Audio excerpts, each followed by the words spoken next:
Clark here from the art department. I am the head of art and photography at the Purbeck School, and I've been asked to talk to you today about how your child is assessed in GCSE photography. So both sketchbooks and photographs are marked towards students' overall grade. To help maximise their grade, we take into consideration their written reflections, their critical analysis, as well as their technical abilities with their photographs.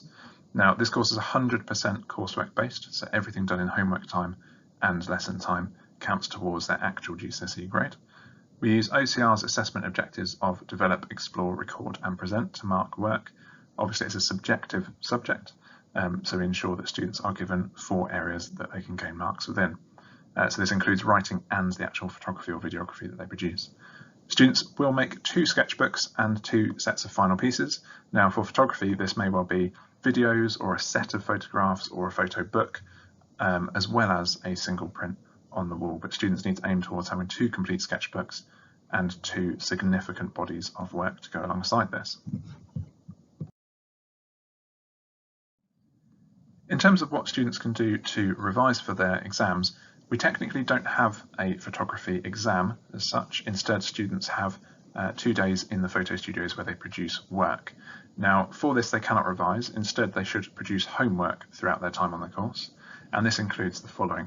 They could produce a double sketchbook page. This could be critically reflecting, analysing on their current practice, what they're trying out, evidencing screenshots of Photoshop processes or digital processes, and showing the moderator that they understand and are openly exploring what they're doing. They could take further photos, they could do a photo shoot. This could be copies of photographers' work, so trying to replicate that, or taking their own photos in a similar style. They could write photo shoot plans, so they could write down shot lists of where they're going to go, who they're going to take with them, what clothes they're going to wear, how they're going to photograph it. They could write about their own work, as previously mentioned. We have guidance sheets for this, so this will support them in reflecting critically on their practice. They could create research analysis pages about other photographers to inspire their project. Initially, we provide them with 3 photographers to look into.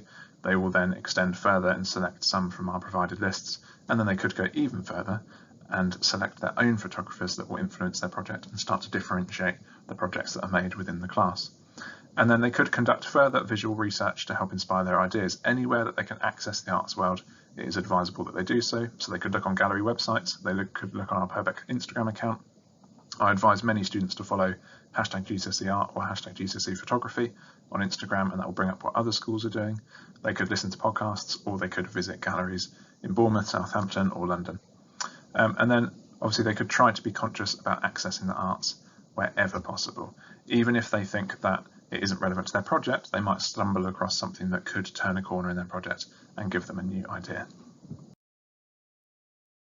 Activities could your child do to further enhance their coursework?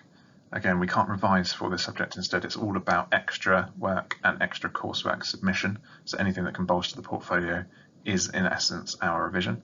So they could create further photo shoots to practice their technical skills.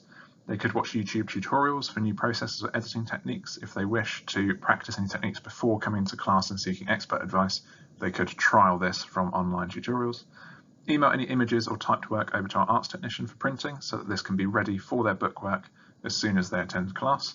They can also do this in lesson time, so that provides them with work for homework as well. And then email their teachers asking for any preparation of materials, props, cameras, projectors, surfaces, anything they can do to let us know what their intent is for the lesson, as they are all running individualised projects. This is very advantageous, and they will be able to proceed straight into their work as soon as they join the lesson.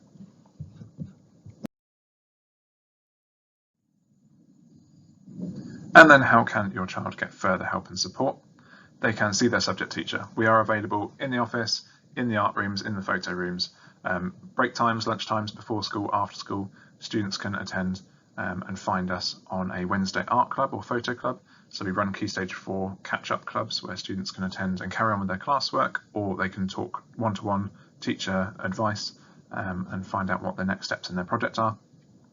And then they could also email staff at any time and we will get straight back to them.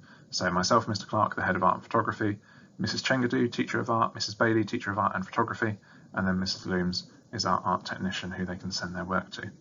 We are always here to support students. If they need any help, they just need to come and ask. Thank you.